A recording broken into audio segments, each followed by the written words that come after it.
I'm Ilya Marchenko. I'm Dennis Kudla. I'm Jesper de Jong. I'm Henry Laakson. I am Francisco Cerundolo, and you are listening to the Game to Love podcast.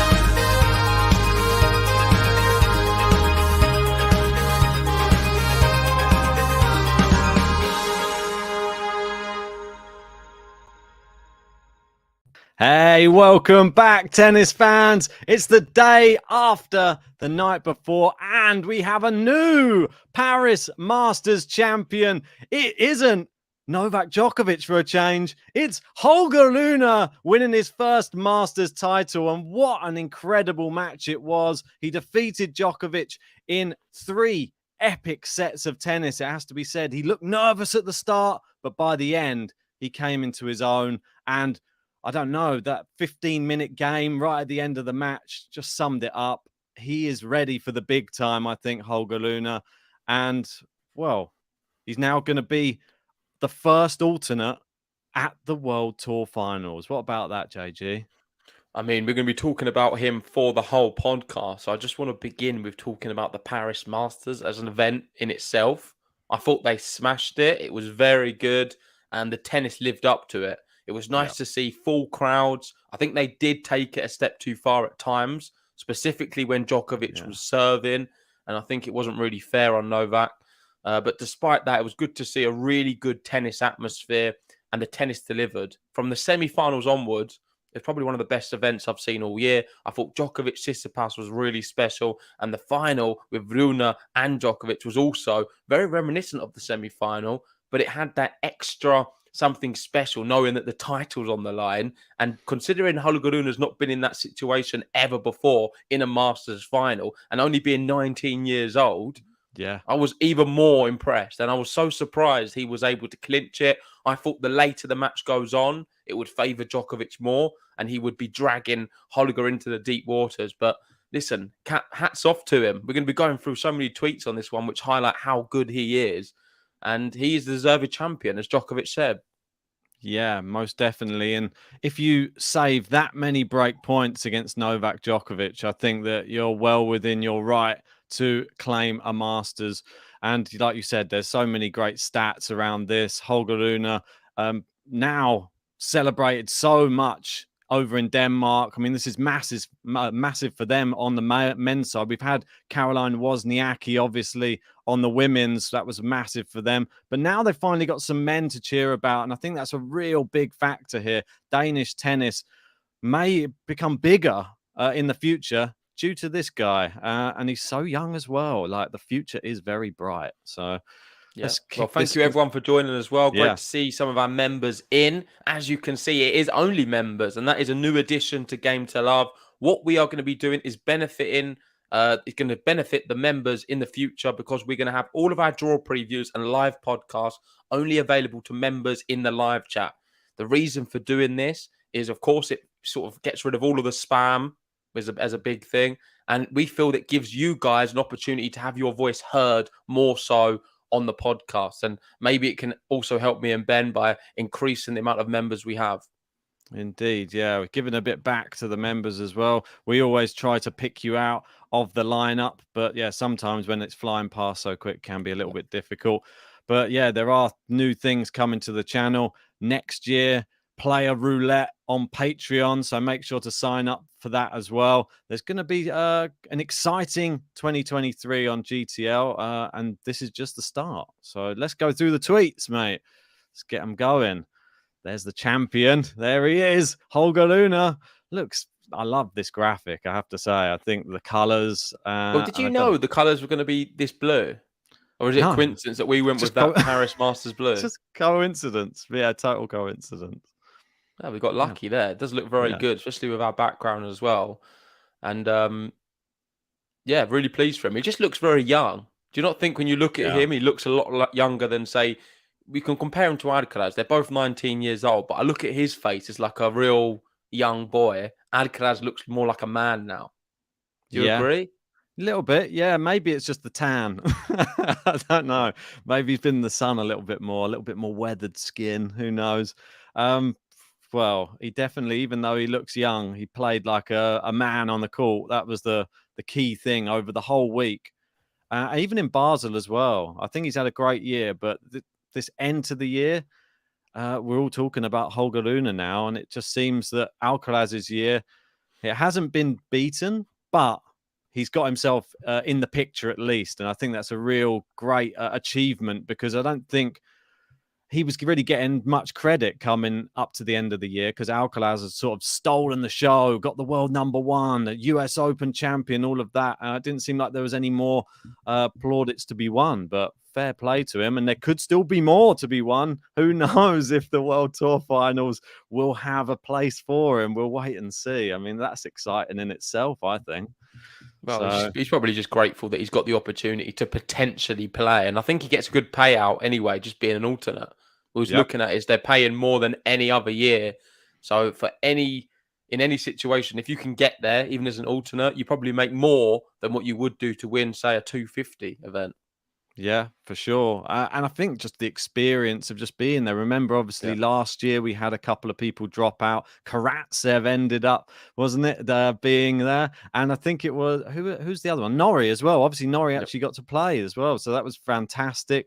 Brilliant to see players. And you just see how happy they are when they're just included in that elite pack of players at the end of the year. Well, I think he fully deserves it. And imagine if he gets to play. That's someone no one wants to play as well. Someone who's just won the Paris Masters. Not in this form, certainly. But let's move back to Paris, because we will be talking about the ATP Finals later on. And we've got Liam in referring to the trophy. I'm just trying to find it now. He's saying it's a health hazard. And I absolutely despise the trophy. It looks so ugly. I mean, I disagree. I think it looks class. I like it. There's something so many different. Exactly right. There's so many different styles of trophies, and this one, you always know which trophy it is, because some of them I can't tell where it's from, but this one stands out every year. You always recognize that tree of the Paris Masters trophy. And something, I think, when Djokovic was speaking to Holger Rune just after the match, when he was about to lift it, he said, "It's heavy, isn't it?" That one. And he was agreeing with him, which I thought was quite funny, because obviously some of them probably a little bit smaller, some of them a bit bigger. But yeah, this one, a bit of a weighty one for sure. So moving on, this is the route, and it is well documented that it was probably one of the toughest routes any player could have to win a Masters title. So he started off beating three-time Grand Slam champion Stan Wawrinka. He then followed it up with a number 10 victory against Hurkacz, and then world number 9 in Andrei Rublev, then world number 1 in Carlos Alcaraz, who, by the way, has not looked very good since he has become world number 1, with quite a few losses in there. We've got world number 8, then Felix, who's also on a 16-match winning streak, all on indoor hard court. He was able to beat him.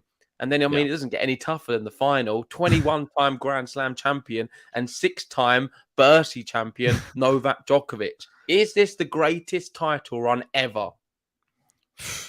I mean, I would love to see someone throw another one out there that looks better than that. I mean, it doesn't get much harder, does it? And that is the who's who. And plus, he only dropped 2 sets in doing so. He dropped one to, obviously, Stan Wawrinka in the first one. That was so close, that Stan Wawrinka match as well. Put some credit on Stan's name, because he nearly took him out in the first round.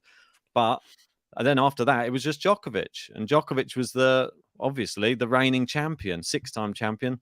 Very, very impressed by that. So Felix, I think he was a bit burnt out, but I'm not going to take anything away from Holger Rune, because Felix probably would have beaten anybody else on that day. Maybe give or take Djokovic, maybe he would have still beaten him. Who knows? But Holger Rune, you can't take anything away from him. Despite who he was playing, he beat them all fair and square. So, right, on to the next one. And this one, I thought this was quite nice in this after match on-court interview. Sorry, off-court, no. It said a Masters 1000 champion on the mic. And I thought it was quite nice, because he was explaining his feelings during that final game, where it was back and forth, saving break points. He said, my heart was almost in my brain. Can you imagine playing in that situation, your first Masters final, against Djokovic down the other end, who's literally coming out? He said he came out so fast in that game. He said, I thought we were going to tie break. That was all that was in my mind. And I somehow managed to pull through. Incredible, mate. Yeah, I'm glad he admitted that, because I thought it was going to go tiebreak as well. Very few players, especially the next gen of players, would have been able to hold off Novak Djokovic and prevent him from going to tiebreak. He looked set to do it. I think it went love 30. There was 3 break points, or potential, or 3 or 4 break points to go to tiebreak. There was loads of break points. There Was it was maybe more? 1, 2, 5, 3, 4, 6? 5, 6. Yeah, 6 break points. 6 break points to go to tiebreak, and he managed to fend off Novak Djokovic in that situation. I've not seen many players do it. And if you get the opportunity, you should watch that game, because I think it's well over 15 minutes. It's a long Yep. game, and it is just very entertaining, because the type of points which are played aren't just sort of quick ones. There's a lot of long rallies, there's lobs, there's volleys, there's baseline cross court frenzies. It's just a mad point, and mad points. Sorry, and I really recommend watching it if you haven't seen it. It's absolutely brilliant. I was enthralled, as I'm sure you can see. I don't think it even mattered who you supported in that juice. It was just tennis was on show that everyone can really just get behind. And I think that tennis was the winner, as we've heard it many times before. Yeah, we've got Liam in, Sam. Just go back to that image. We've got Holger looks like me on meth. He does look a little bit like a young Liam. A little bit of a Liam there. And this is a good stat from Kathy as well. Our top tipper for Paris. A shout out to you, Kathy. Yeah. Appreciate that. You did win the top tippers for that.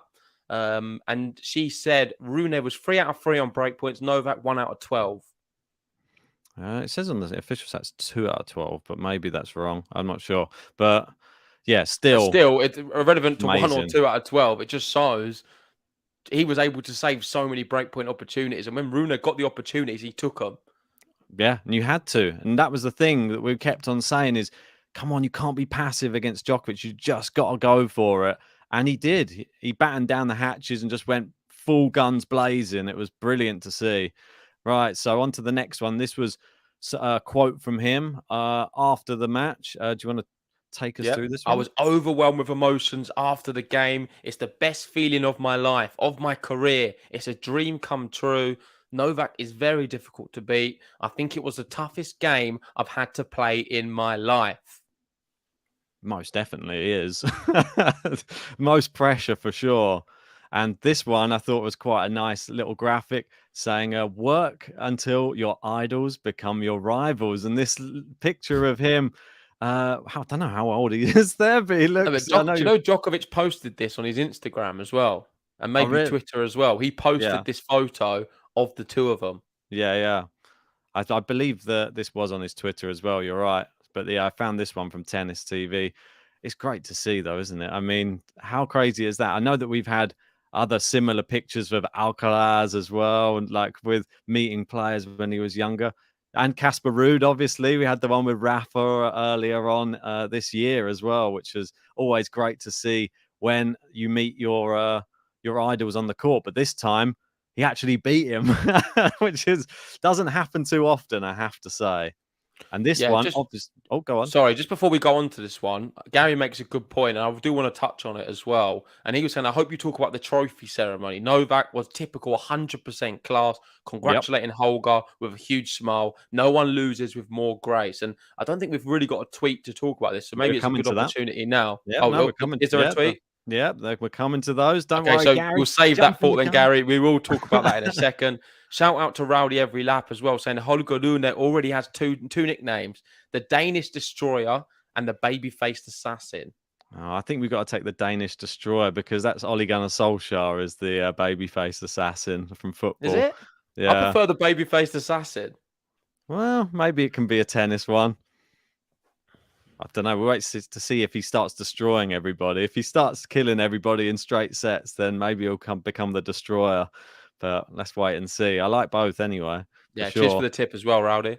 Appreciate that. So this one, obviously we mentioned it yesterday, but I thought I'd bring it up again because it is something that people who didn't see yesterday. Holger Rune becomes the first player to ever to defeat Djokovic from a set down in a Masters 1000 final. And this is a stat. Djokovic was 30-0 in Masters finals after winning the first set until Rune battle back for a 3-6, 6-3, 7-5 victory.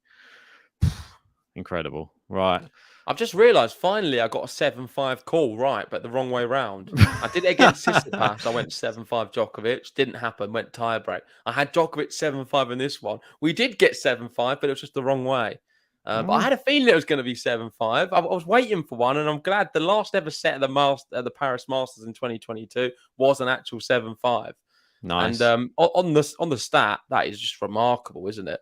Yeah. It just goes to show when Djokovic gets that first set, I think a lot of the time the reason he does win is because then it will either be, if they are to take a set, it goes to 3, and he's so good in 3. I think the best opportunity for any player to beat Djokovic is in straight sets. So that's why that stat doesn't really surprise me too much. It just surprises me that Rune was able to break it.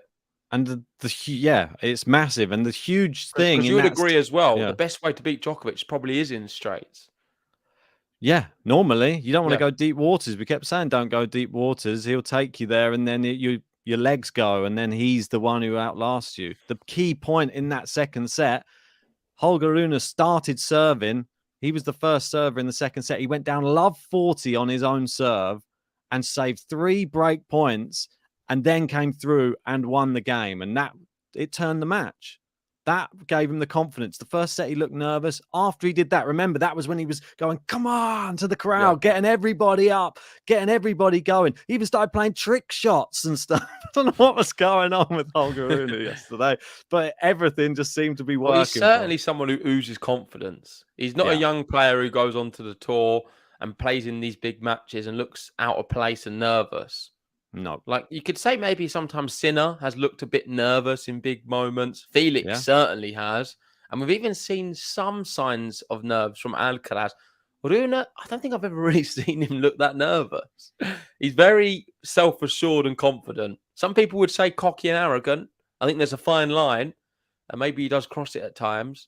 But certainly it's helping his tennis, I think. You have to have an element of arrogance, I feel, to... I don't know.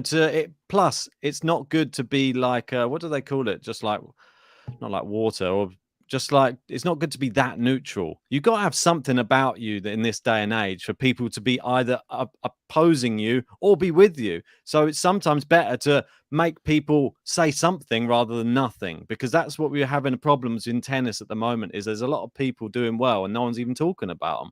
They're going to talk about him. He's maybe controversial sometimes.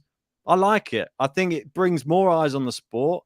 And I think that is big. You need to be one of those characters who maybe speaks out. Maybe he does some stuff wrong sometimes. Doesn't matter. As long as you apologize and learn.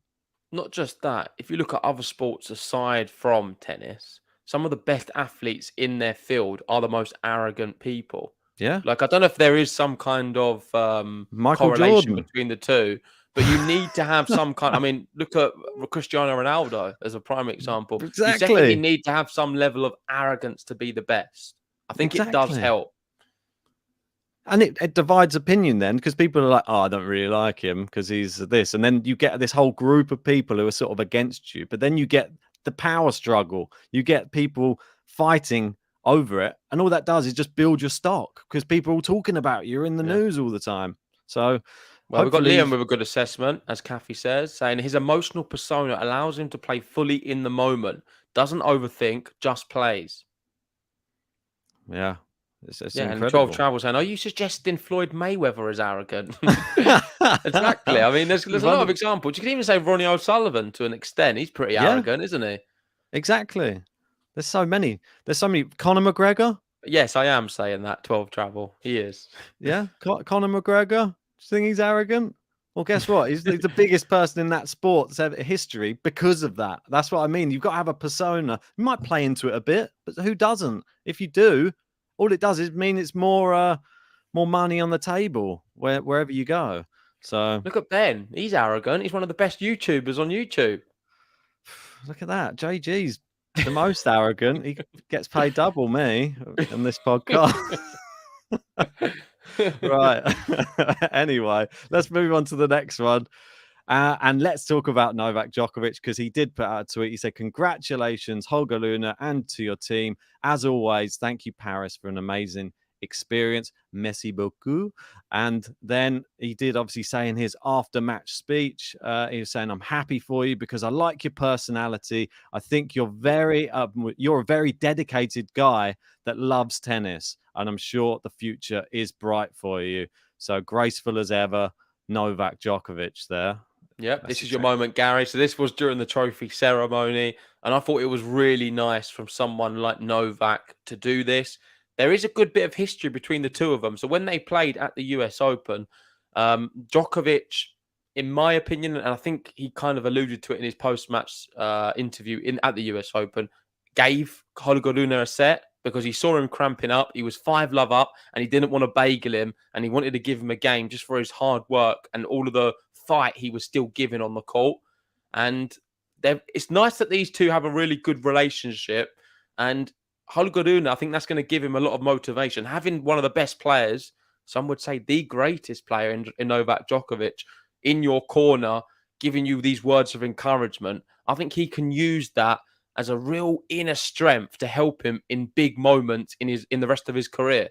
So I like the fact that these two are quite nice to each other, and Djokovic is really supportive and kind. And on Novak Djokovic in general, he is someone who always does congratulate the opponent after a loss. I feel Rafael Nadal also is very nice when it comes to that as well. He'll always give praise to the opponent and say that they were the better player on the day. And that, for me, is the most important thing in sport. It's learning how to lose. You need to lose gracefully and not just win. And because it's easy to win, it's harder to lose. And Djokovic is one of the best players to lose. Yeah, that makes sense. He loses very well. Most definitely, especially after such a hard match like that. I mean, he was within touching distance of a tiebreak to be able to get himself back in it. And then he probably would have won the match had he got it to tiebreak, I think. I mean, that's how close it is, fine margin. He gives credit where credit's due. So he always applauds. Just quickly in the live chat, people are talking about a snooker watch along. That may actually be happening. I mean, I'm not against doing a snooker watch along of some kind, purely because I do actually enjoy snooker. I watch quite a bit of it. So maybe the final we could do on the channel, GTL Extra. Bit of a semi-pro, aren't you, snooker? Well, I did play yesterday, actually. There you go, see? Down the old snooker halls. Didn't quite get a 147. Nice century break, though. That would do. Century break. I'd love to see it.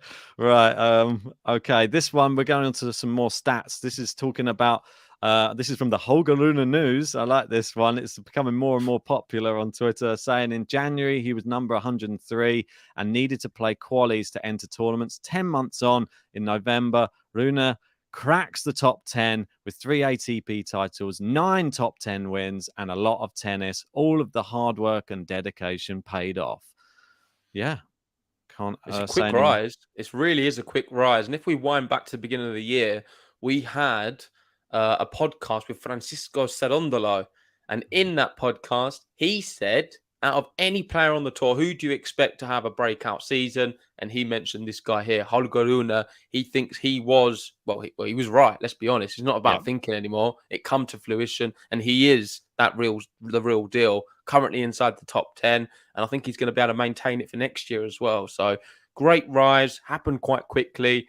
And I don't see him going anywhere either. Yeah, he looks so good. I mean, he can only get better, which is scary for everybody else on the tour. And he is a multiple surface player as well. He's not just like a one-trick pony. He definitely can play on the clay very well, and he can play outdoor hard as well. Grass, I still want to see a bit more from him. I don't think he's great on the grass at all, but he has got a clay court title. Let's remember that, which is important. I know earlier I was saying Djokovic is a great loser. We've got 12 Travel 21 in, and Benoit Paire is also a good loser. So good, he barely wins.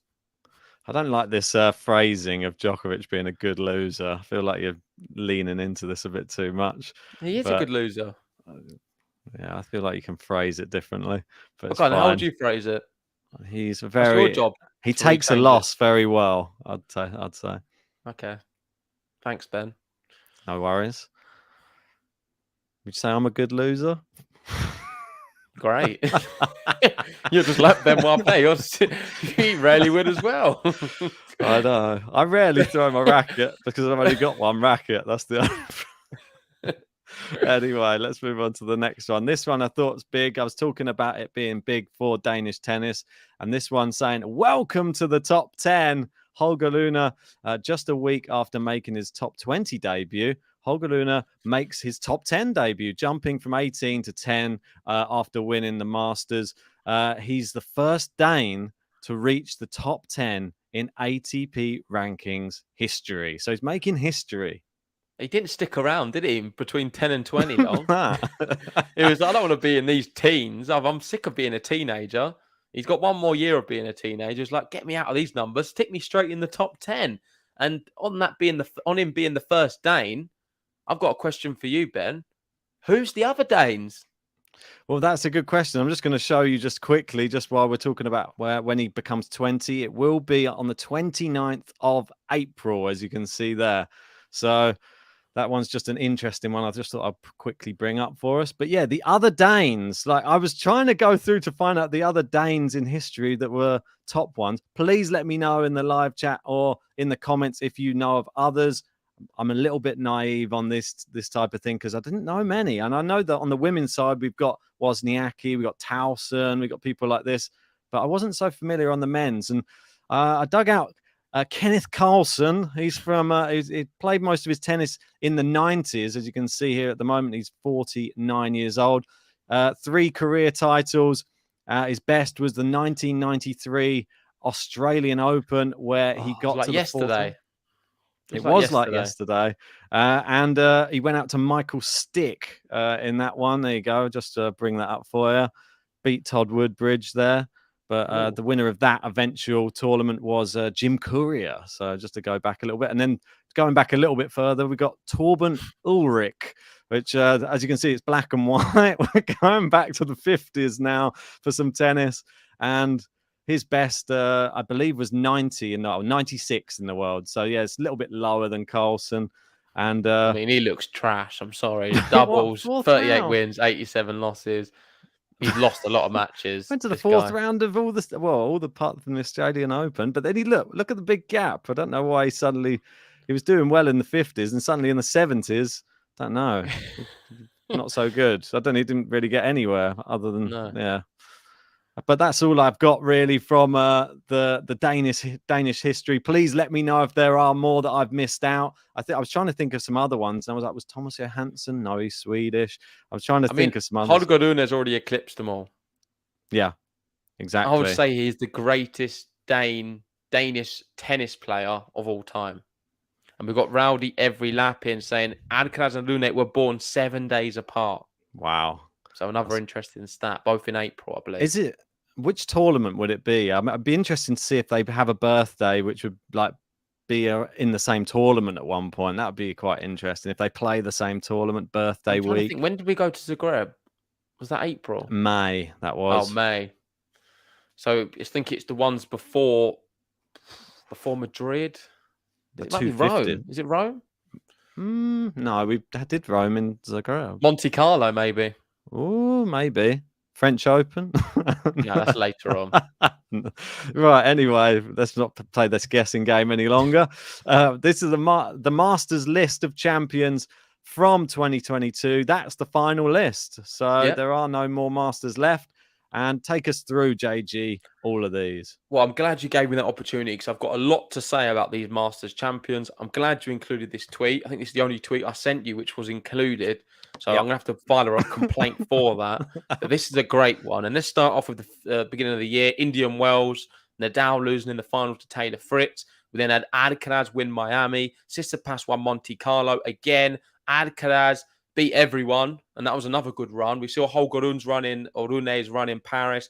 You could say Alcaraz's run in Madrid was maybe just as hard. I'm not so sure. You've got to look at that, was it? Nadal, Djokovic, Zverev in a row. To win a Masters is tough. Djokovic won Rome. Buster won Canada. Coric won Cincinnati. I think he beat Tsitsipas in that event as well. And, of course, Rune winning Paris. And the big thing which screams out to me is how many young players are now winning titles. Yeah. Aside from Djokovic and Buster, they're all pretty young. Borna Coric, he's sort of middle of the range, but still, I would say, a young player. Yep. And Yeah, I think this is now a big turning point in tennis. And that's why I keep making these big claims that we may not see a big free player win a slam next year. Certainly Federer won't be winning one. I'm not sure about the other two either. I think this is now the opportunity for these young players to come through Yeah. and be able to do what they've done in the Masters into a slam. Because the Masters is a step down from a slam. The slam and the Masters, the real big difference is the fact that it's a lot more taxing on the body and, of course, mentally as well. It's very enduring. It's an endurance competition, a Grand Slam. If they're able to play the good tennis, because they've shown that in a Masters against the best players, so they can beat the best players, can they do it in a setting in which you may have to play best of five? Alcaraz has shown he can. Yeah. The others haven't shown they're able to yet, but I think that may change next year. I think it's interesting as well to look at the fact, obviously, Alcaraz, he won 2 Masters and he was able to then go on and win a Grand Slam. Is it going to be the same for Holger Rune? If he manages to get a second Masters under his belt, then is he then primed for Grand Slam? Like, that type of thing interests me a lot to see when you win your first Slam. Is it after you've won a couple of Masters? Maybe you have to, maybe only one's enough. But Alcaraz there, you can see he's won the most Masters out of anybody this year, and he did grab a Slam. So I think it does make a difference, that high-level competition, like you were saying. You're only going to be playing the very best. So he is. Yeah, right. Exactly So that. nearly at the end, just something light-hearted, just to wrap it up, because I like to throw in just a little funny one just to end. And this one, this beautiful artist's impression, what's this? Aladdin Tabakovic sums it all up. And it says, "Thank you, Joker, for continuing to inspire." Oh, sorry. Congratulations, Holger Rune, on the first of many.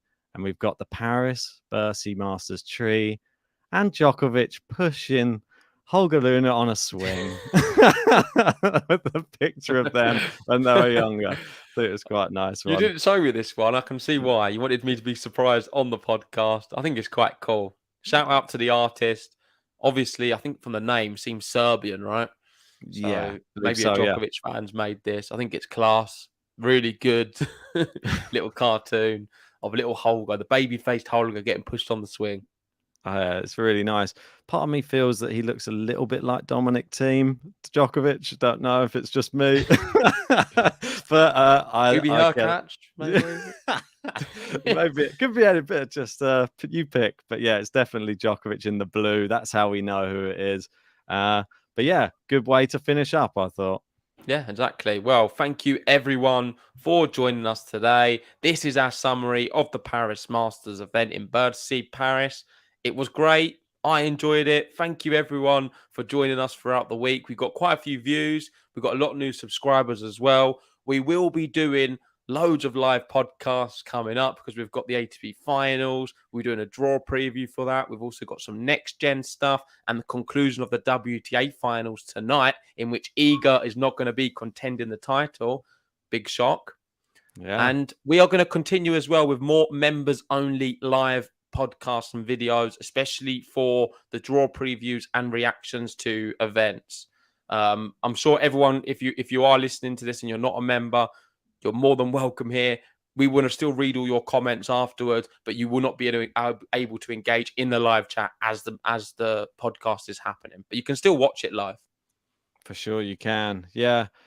I'm excited to see who wins the WTA Tour Finals next. But I think we should just wrap it up there. Say congratulations to Holger Rune, a fantastic end to his year. And will we see him at the ATP Tour Finals taking someone's place as an alternate? That's the big question. Yeah. But the thing with that, though, Ben, is if we are to see him, it's at the expense of someone else. So probably they've been injured. So it's quite a hard thing to wish to see Holger Rune there, because then that means someone else is going to be missing out. And I hope it is not Rafa. He has confirmed and he said he's going to be there. And if he can go deep and get to the final, maybe he would be world number one. Rafael Nadal can be world number one come the end of the year. So Rafa fans, still a lot to be excited about. But anyway, let's wrap it up there. The last thing to do, of course, is to promote the Tennis One app. Make sure to download that. This is the last time we will be promoting it for Paris because it's the end. And we did do a special Paris sponsorship with them. So If you haven't already, download the app, Apple or Android. You've got all your tennis in one place. Me and Ben use it. A lot of the other GTL community are using it, and we think it is awesome. So check it out. This video is brought to you in collaboration with the Tennis One app. Make sure to download the app today using the link in the description. It has everything tennis in one place. That is live scores, stats, news, videos, and much more. The great thing about the app is they create a lot of their own content themselves at the tournament. And just the other day, they asked Coco Gauff if she's still on her parents' mobile phone bill. And if you want to see the answer, make sure to download the app today.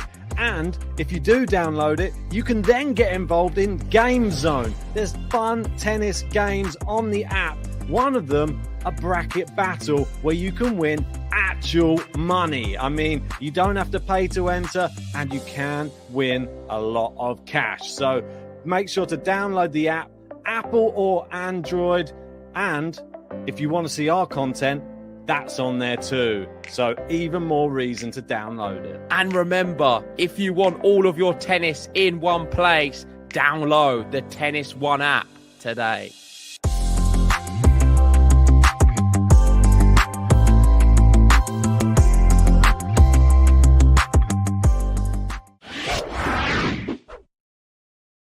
There we go. Thank you, everyone. Like and subscribe, and see you later. See ya.